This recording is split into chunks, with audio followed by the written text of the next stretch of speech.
সুপ্রিয় শিক্ষার্থীরা আসসালামু আলাইকুম। নবকুমার ইনস্টিটিউশন ও ডক্টর শহীদুল্লাহ কলেজ পরিবারের পক্ষ থেকে আমি কাজী মাহসিনা আক্তার, সহকারী অধ্যাপক, আইসিটি বিভাগ, তোমাদের স্বাগত জানাই। ওকে, আমি আবারও তোমাদের ক্লাসে আসলাম।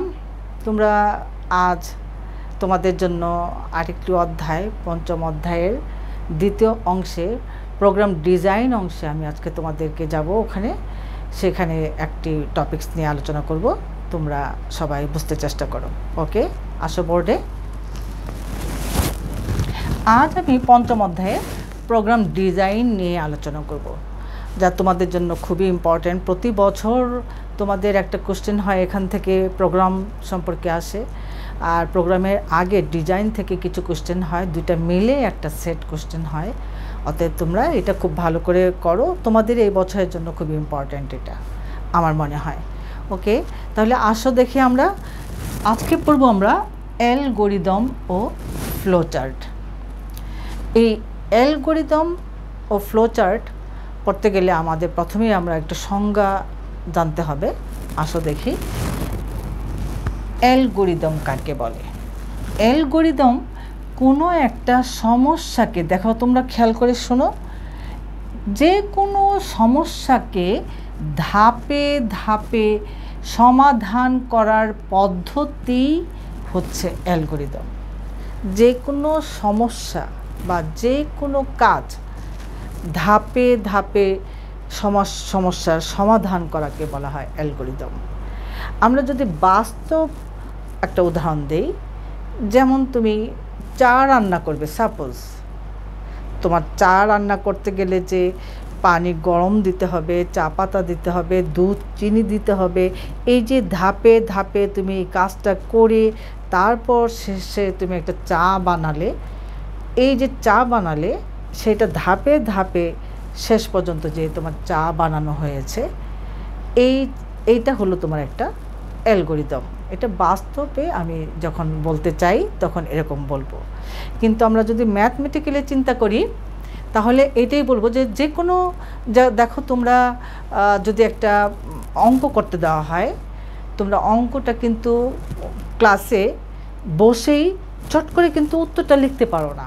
তোমাদের ফার্স্ট থেকেই চিন্তা করতে হবে এখানে কোন ফর্মুলাটা বসবে, কোন ফর্মুলা বসে কোন ধাপে ধাপে যে অঙ্কটাকে তোমার শেষ করতে হবে। ঠিক এই প্রোগ্রামের ক্ষেত্রে ঠিক সেম। প্রোগ্রামটা তুমি যখন করতে যাবে তখন সেটাকে কি ধাপে ধাপে গিয়ে সেই প্রোগ্রামটা শেষ করবে, সেটা হলো তোমার অ্যালগরিদম। সেই ধাপটাকে বলা হয় অ্যালগরিদম।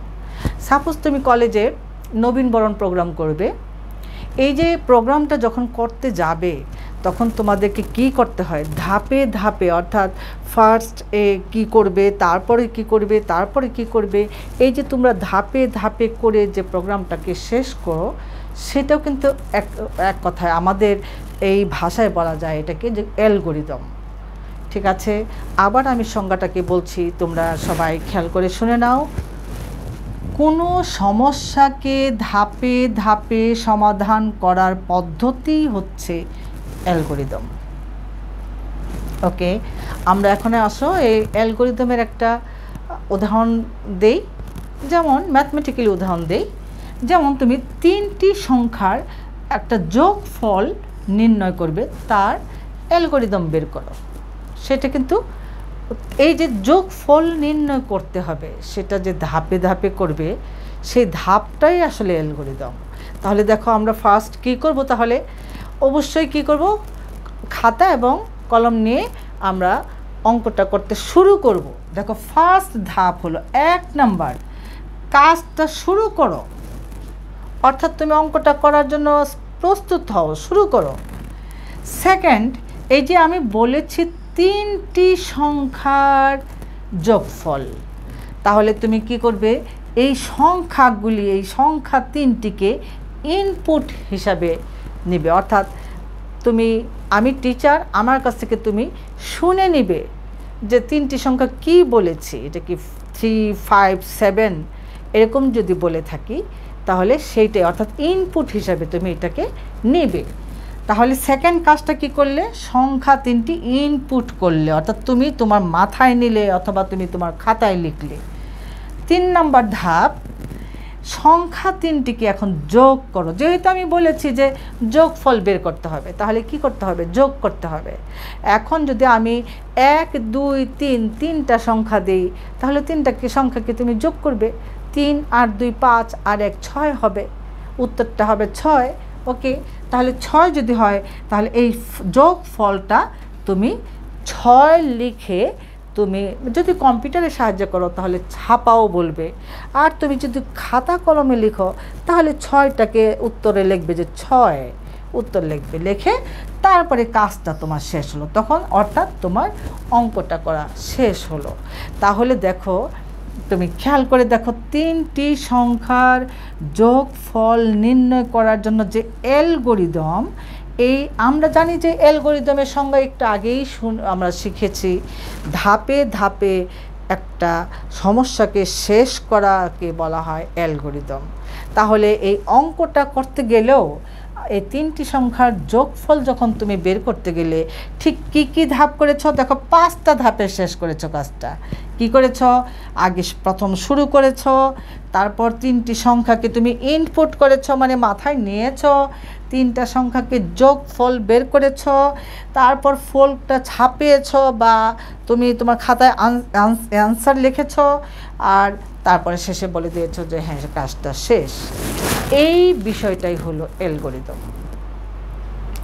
আসলে মেইনলি আমাদের যখন আমরা প্রোগ্রাম করতে যাই, তোমরা যখন প্রোগ্রাম চ্যাপ্টারে প্রোগ্রাম করতে যাবে, এই প্রোগ্রাম করার আগের মুহূর্তগুলি হলো তোমার একটা হলো অ্যালগরিদম, তারপরে আমরা ওই যে বুঝে নেব ফ্লো চার্ট।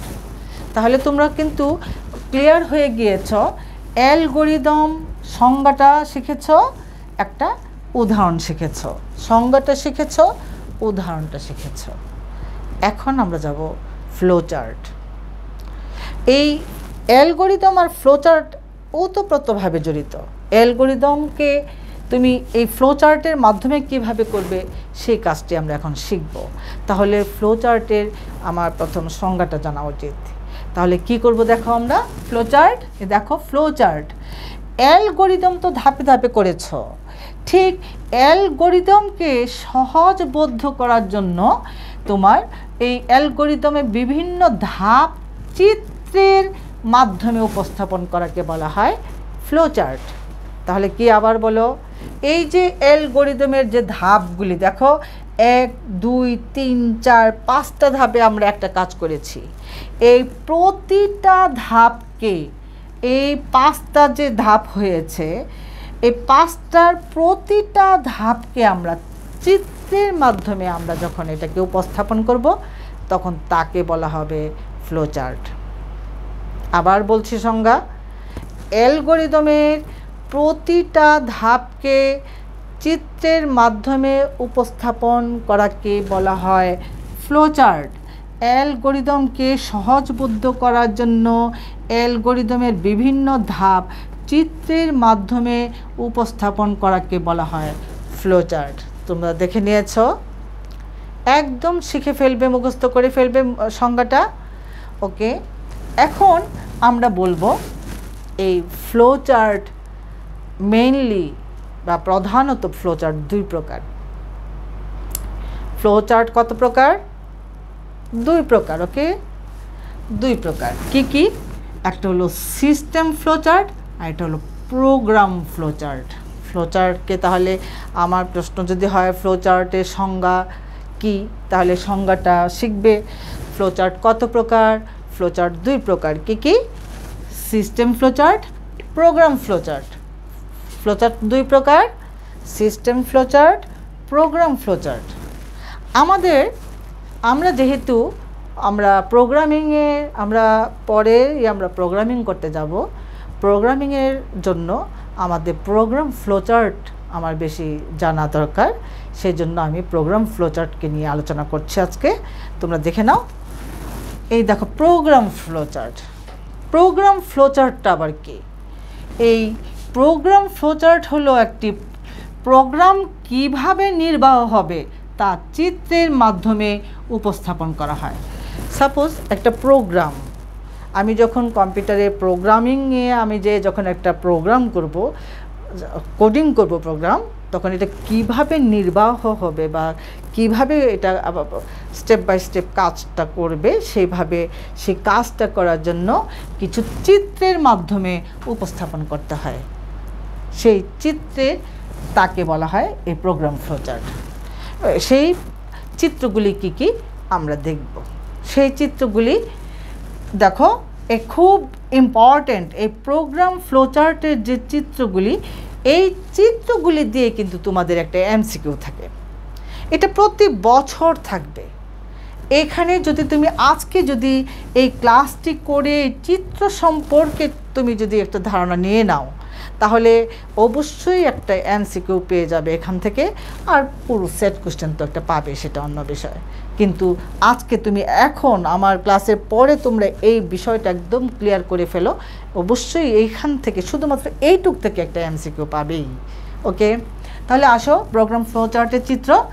এই যে দেখো একটা ওভালের মতো, ওভাল এটাকে বাংলায় বলা হয় যেটা উপবৃত্ত।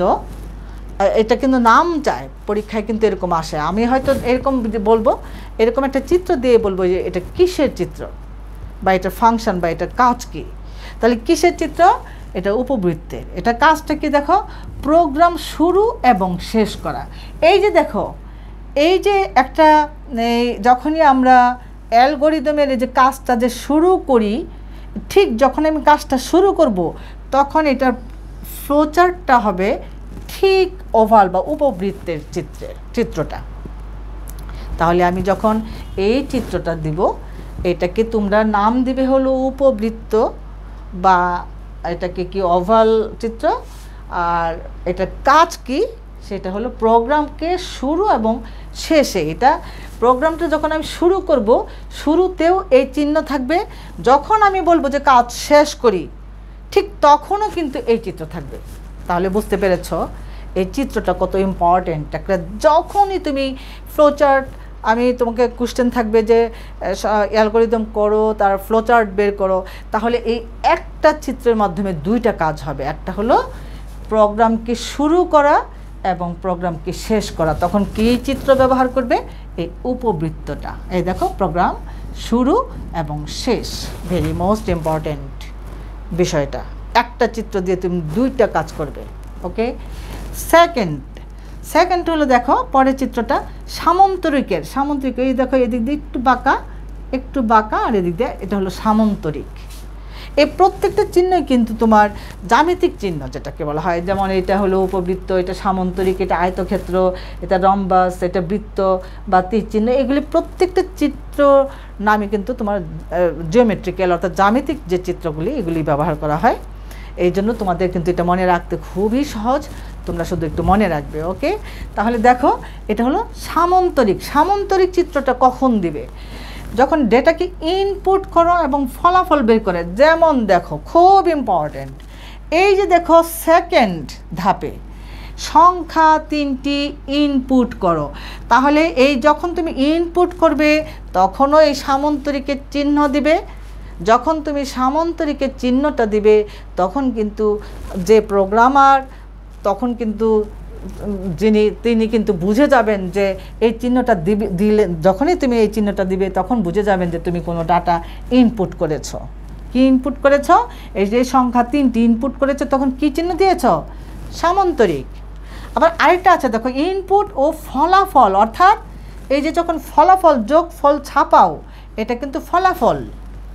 তাহলে যখন তুমি ফলাফল, যেটাকে ইনপুট বা আউটপুট বলা হয়, তাহলে এই ইনপুট এবং আউটপুট এই দুইটা ক্ষেত্রে হবে সামন্তরিকের চিহ্ন। অর্থাৎ ডেটা ইনপুট করেছ, ফলাফল প্রকাশ করেছ, তখন সামন্তরিকের চিহ্ন। তাহলে কত সহজ মনে রাখা। এই একটা চিহ্ন উপবৃত্ত দিবে, দুটো কাজ করবে, একটা শুরু এবং শেষ। সামন্তরিক দিবে, ডেটা ইনপুট করবে এবং আউটপুট বা ফলাফল বের করবে। আর এটা হলো আয়তক্ষেত্র। আয়তক্ষেত্র একমাত্র ডেটা প্রক্রিয়াকরণ হয়, একটা কাজ হয়। সেই কাজটা কি? এই যে দেখো, এই যে ছাপা, এই যে সংখ্যা 3টি যোগফল করা, এই যোগফল বের করাটা হলো প্রক্রিয়াকরণ। এইটা যদি তুমি তোমার মাথা দিয়ে খাতায় কলমে করো, তাহলে মাথায় তুমি প্রক্রিয়াকরণ করবে, ওই যে যোগ করবে, 3-এর সাথে 2 যোগ করলে 5 হবে, 5-এর সাথে 1 যোগ করলে 6 হবে। এই যে তুমি মাথায় কাজ করেছো, এটা একটা প্রক্রিয়াকরণ করেছো। তাহলে এই প্রক্রিয়াকরণের কাজটা যখন করবে তখন কি করবে, কি চিহ্ন দিতে হবে, এটা আয়তক্ষেত্র। অর্থাৎ যখন তুমি 3 নাম্বার কাজটা করবে তখন এই আয়তক্ষেত্রের চিহ্নটা দিবে। তারপর দিবে হলো, তারপরে কখনো কখনো এই চিহ্নটা খুব সবসময় প্রয়োজন হয় না। পূর্বে নির্ধারিত যদি কোনো প্রক্রিয়াকরণের ফলাফলটা যদি তুমি আবারও নিয়ে এসে থাকো, তখন অনেক সময় আমাদের এই চিহ্নটা ব্যবহার করতে হয়। আর এটা হলো একটা রম্বসের মতো বা একটা ডাইসের মতো রম্বস। এই চিহ্নটা দিয়ে তুমি সিদ্ধান্ত নিবে।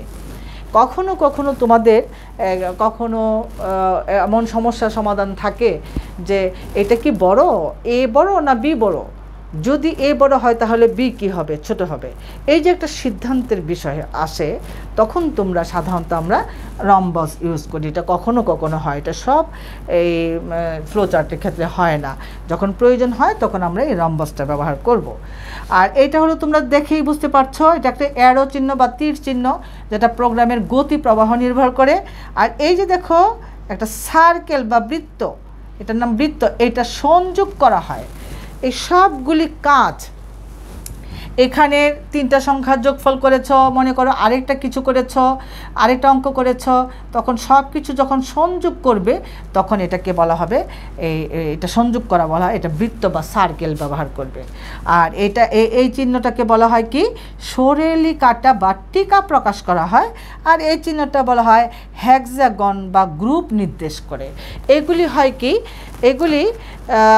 এগুলি কিন্তু হয়, এই যে সব সময় প্রয়োজন হয় না। আমাদের সাধারণত এই 5টা কাজের জন্য আমরা এই কয়েকটা বেশি ব্যবহার করে থাকি, সেই কয়েকটা তোমরা মনে রাখবে। ওকে, তারপরে আমরা একটা খুব ভালো একটা উদাহরণে চলে যাব। সেই উদাহরণটা এখনই তোমাদের বলছি। ওকে স্টুডেন্টস, তোমাদের জন্য বোঝানোর জন্য আমি একটা উদাহরণ বলছি, যাতে তোমরা ফ্লোচার্ট এবং অ্যালগরিদম কি বিষয়টা একদম ক্লিয়ার বুঝতে পারো। ওকে, দেখো আমি একটা প্রশ্ন দিয়েছি, ফারেনহাইট তাপমাত্রাকে সেলসিয়াস তাপমাত্রায় রূপান্তরের জন্য একটা, এই যে দেখো, অ্যালগরিদম এবং ফ্লোচার্ট তৈরি করো। ভেরি মোস্ট ইম্পর্টেন্ট, পরীক্ষায় আসার মতো। তাহলে আমরা কি বলেছি দেখো, ফারেনহাইট তাপমাত্রাকে সেলসিয়াসে রূপান্তর করতে হবে। তাহলে আমরা কিন্তু এটার একটা সূত্র আছে জানি। সেই সূত্রটা কি দেখো, আমরা সেই সূত্রটা জানি, C/5 = F - 32/9। এইটা হলো একটা সূত্র, এটা আমরা জানি। এই যে C মানে হলো সেলসিয়াস, F হলো ফারেনহাইট।